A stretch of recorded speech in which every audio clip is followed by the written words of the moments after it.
welcome to our special show on women's security brought to you by the Uber NDTV Roshan Delhi campaign.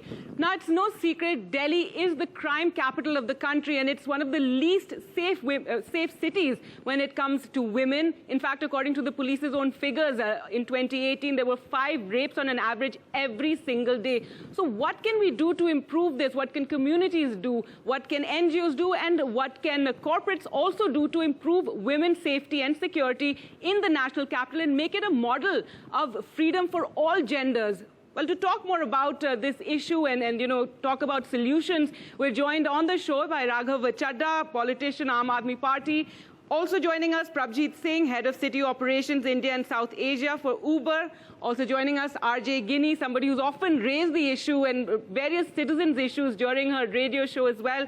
And also Lavish Bhandari, economist and senior member of Citizens Alliance. Thank you all for being here. We also have an audience and they're going to be asking questions of all of our panelists. But Raghav Chadha, of course, the first question goes to you. Since your party has been in power over the last couple of years, what has the Aam Aadmi Party government done when it comes to improving security and safety of women?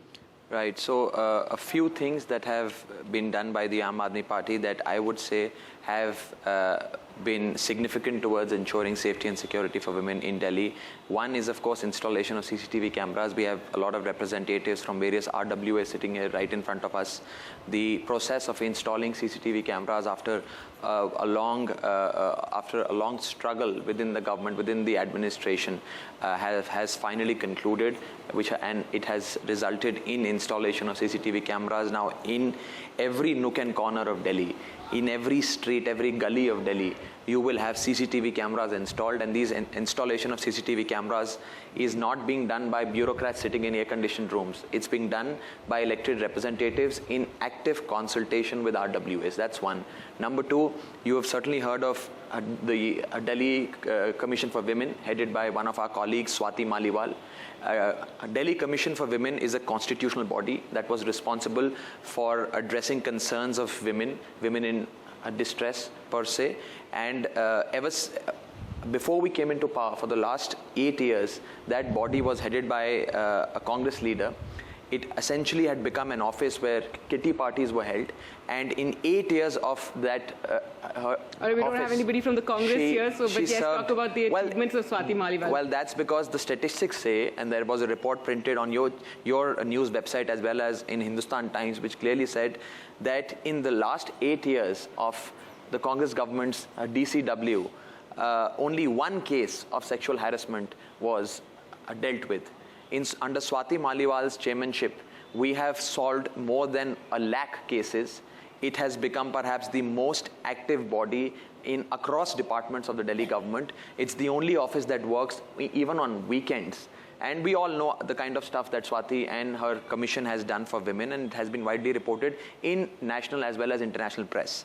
The third thing is we started a drive to ensure that every DTC bus has bus marshals who are not policemen, who are not vigilantes, but people who are trained to ensure that law and order situation is maintained in the buses. Guinea, as somebody who talks about various issues concerning the city, on your radio show, you always are raising issues. What do you feel about security in Delhi over the last couple of years? Because after the Nirbhaya rape case, I think that's when this issue of women's security really got a lot of emphasis. Finally, everyone was talking about it, politicians were talking about it and making several promises. But do you feel things have changed in the last couple of years? I just have a simple question for that, sir. Have the CCTV cameras been installed?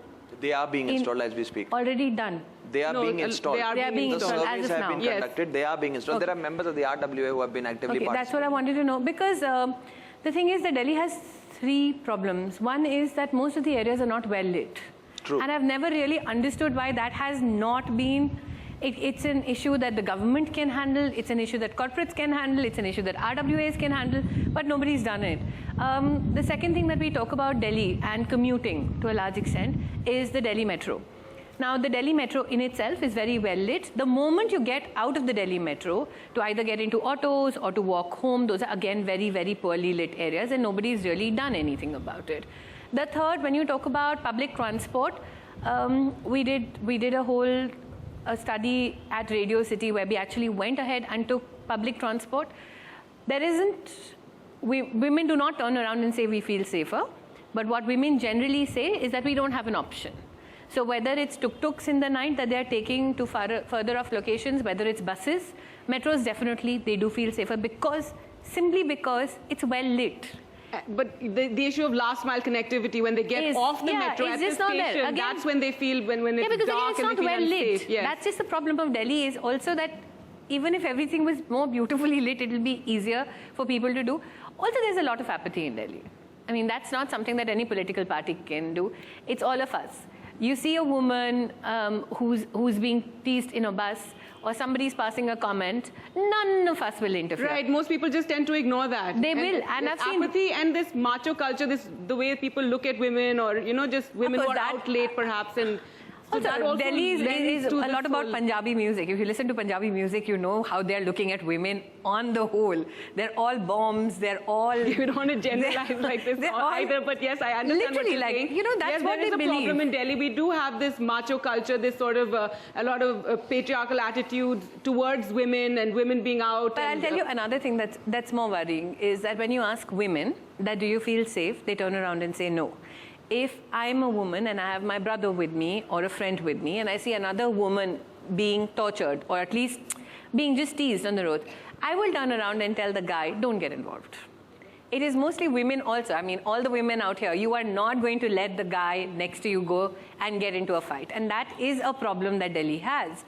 That's apathy. That's more something that all of us will have to deal with. Right, and changing public mindsets perhaps is something campaigns like this can then help in terms absolutely. of telling people that this is a very important issue and an issue that, each one of us has a stake in, because it's only fair that Delhi provide the same freedoms to all its citizens. It shouldn't be that women are having to compromise on where they study or where they work because of they have to take transport and, it's not safe for them. But what can corporates do, Prabjeet Singh? Tell us more about, corporate responsibility on one hand to ensure that your environment is safe for women when they come to work, that they're safe at their workplace, but also we were talking that they could help in ensuring the areas around them, perhaps they're more responsible for those areas. And what do you feel corporates can do?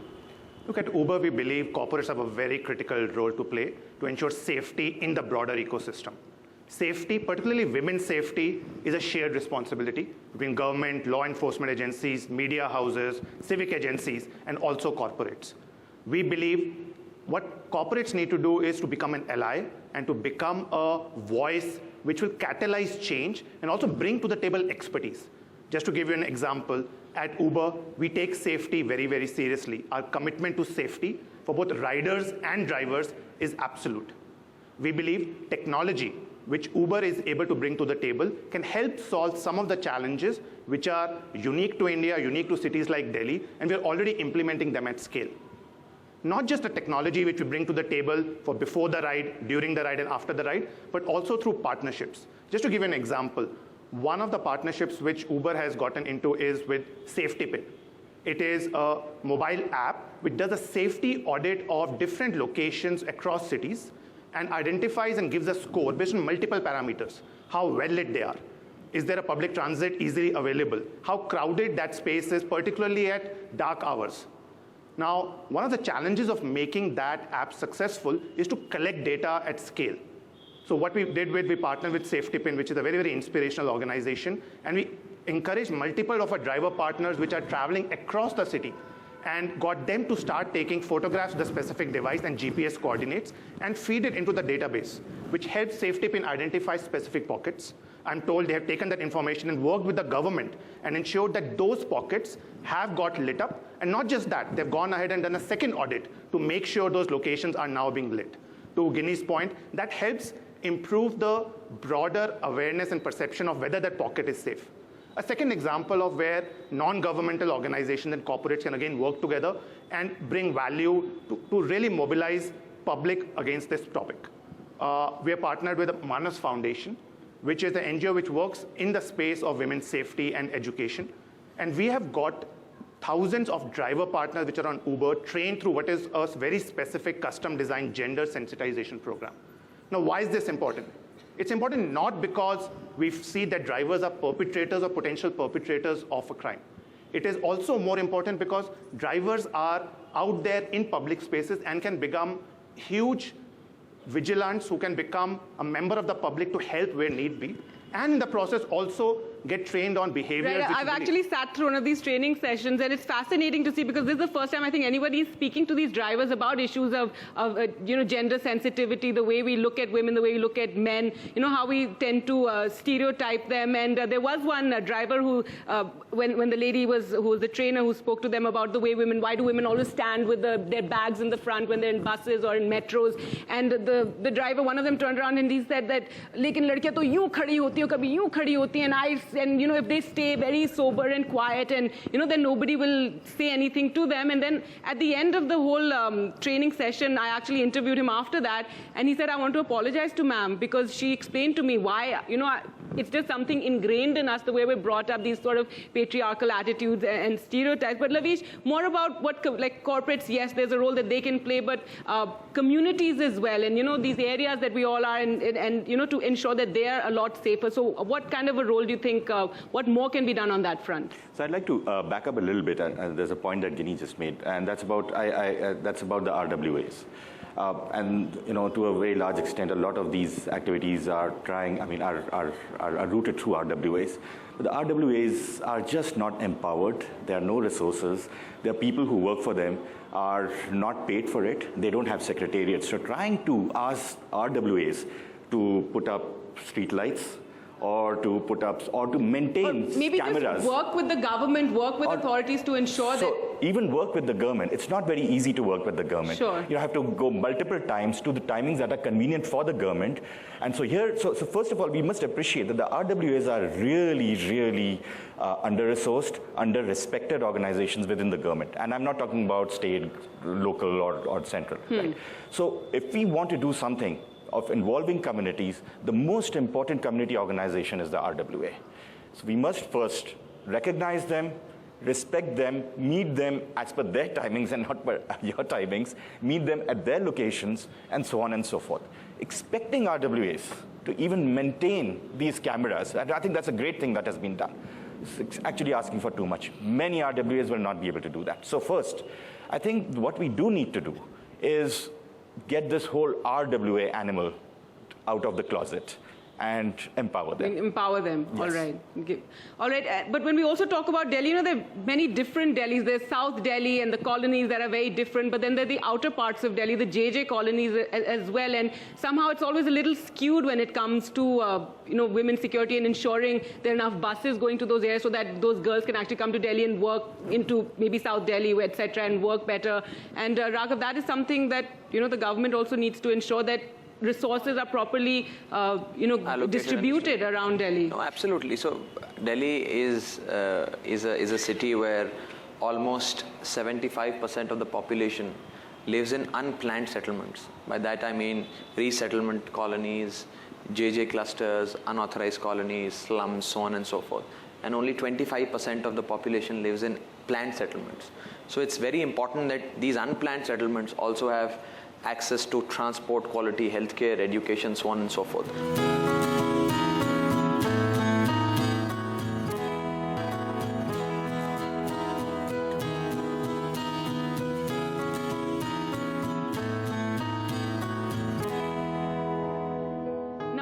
Joined by famous YouTuber and singer Lilly Singh to talk to us about women's security. Lilly Singh, as a global phenomenon, what is your view on the issue of security, especially security for women?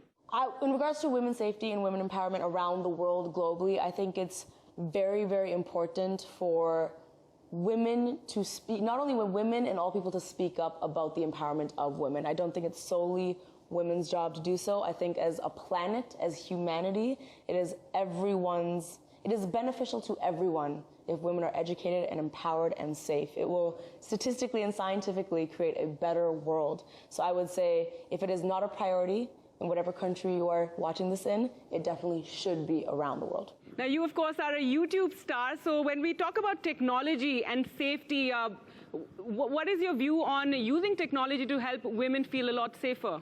I mean, there's a lot of things that can help the safety of women and people of all types, actually. Of course, you can lean on technology. Of course, you can say there should be cameras and there should be devices. But the best protection and safety we can have is a shift in culture. Right. That's, at the end of the day, culture needs to shift to a place where it is understood that men and women are equal and one is not above the other and both deserve the same amount of respect and safety. And finally, before we let you go, what is your pro tip to women and girls on how they can stay safe?